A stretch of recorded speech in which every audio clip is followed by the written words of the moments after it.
그래서 저는 개인적으로는 공부의 질을 높여주는 게 훨씬 더 효율적인 방법이라고 생각을 합니다. 특별히 암기 과목이 아니고 사고력을 요하는 수학이나 과학 과목에 있어서는 그게 더하다고 생각을 합니다. 제가 자기 전에 아이들한테 퀴즈를 자주 내거든요. 둘째, 초등학교 1학년 지훈이에게 이런 퀴즈를 냈어요. 지훈아, 1분은 몇 초지? 그러니까 1분은 60초래요. 그래서 그럼 1시간은 몇 초일까 물어보니까 가만히 있더라고요. 왜냐면 지훈이는 아직 곱하기도 안 배웠거든요. 그러면 1분이 60초잖아. 그럼 2분이면 몇 초야? 그랬더니 120초래요.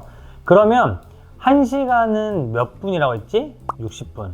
60초를 몇 번 더 해야 돼? 라고 하니까 60 더하기 60 더하기 60을 해서 그거를 60번 해야 된다 라는 거를 얘기를 하더라고요. 물론 바로 얘기한 건 아니고 제가 잘 도와주니까 이렇게 얘기를 했습니다.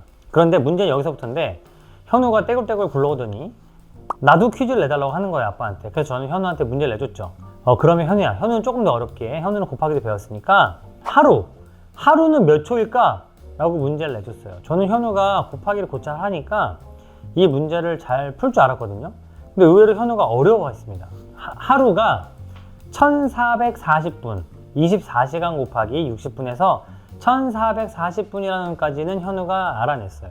그리고 나서 곱하기 60을 해야 하루에 몇 초가 나오는지를 알 수 있는데 현우가 이걸 계속 계산을 못 하는 거예요. 제가 그렇게 채널에서 하지 말라고 하는 짓들을 저도 모르게 제 아들한테는 또 하게 되는 거죠. 집중해! 왜 이렇게 집중을 안 하는 거야? 잘 생각해봐! 이러면서 제가 현우가 졸려서 그만하고 싶다는데 현우를 붙잡고 30분 동안 현우 잘 생각해봐. 아니 현우야, 너 이거 알잖아. 저번에 잘 대답했잖아. 30분 동안 실갱이를 하고 현우는 지쳐서 잠들었어요. 끝내 풀기는 풀었지만 그래서 아빠도 너무 했나 보다 라고 생각하면서 현우에게 머리를 쓰다듬어주는 그런 일이 있었습니다. 그런데 다음날 제가 집에 오니까 현우가 자기 전에 자기가 먼저 와서 얘기를 하더라고요. 아빠, 어제 내가 그 문제 다시 한번 해볼게. 하루가 1440분이라고 했잖아. 그거를 60번 더하면 되는 거잖아. 그러면 2번 더하면 2880이잖아. 3번을 더하면 4320이잖아. 6번을 더하면 그거를 2번 하면 되니까 8640이잖아. 그런데 우리는 6이 아니라 60을 곱하고 싶은 거니까 86,400이라고 자기 혼자 30초 만에 풀더라고요. 그런데 저는 그걸 어떻게 했냐면 그 전날 현우랑 감정도 상해가면서 스트레스를 받아가면서 30분 동안 풀었던 거죠. 그런데 현우가 다음날 와서 좋은 컨디션으로 30초 만에 그 문제를 혼자서 풀었습니다. 여러분, 공부는 양인가요, 질인가요?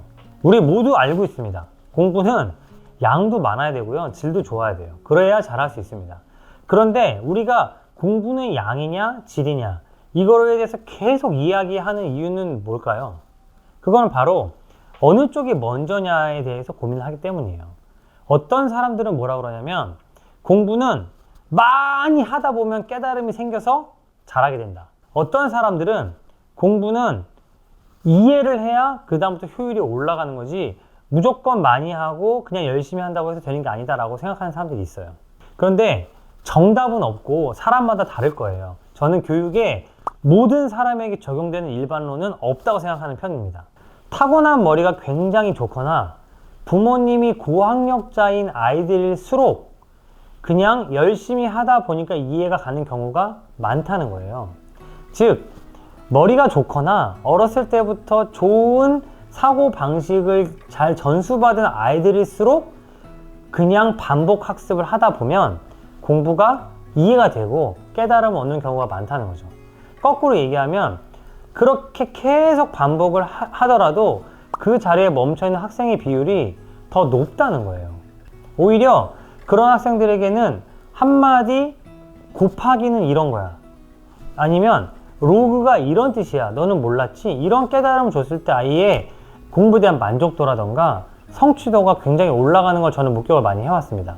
지금 제가 최근에 만나는 그 게스트들, 여기 생각노트 채널에 나오시는 게스트분들한테도 거의 똑같은 질문을 많이 하거든요.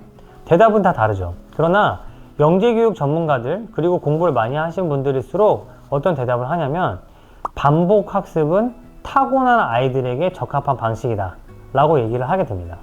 그래서 저는 개인적으로는 공부의 질을 높여주는 게 훨씬 더 효율적인 방법이라고 생각을 합니다. 특별히 암기 과목이 아니고 사고력을 요하는 수학이나 과학 과목에 있어서는 그게 더하다고 생각을 합니다. 아까 현우에 의해서 말씀드렸다시피 이 두 명의 현우가 있어요. 전날에 졸립고 피곤하고 잘 이해가 안 가는 상태에서 아빠와 계속 똑같은 문제를 잡고 있는 현우와, 그리고 다음날 좋은 컨디션으로 자기 머리로 이해를 하고 문제를 접근한 현우는 다릅니다.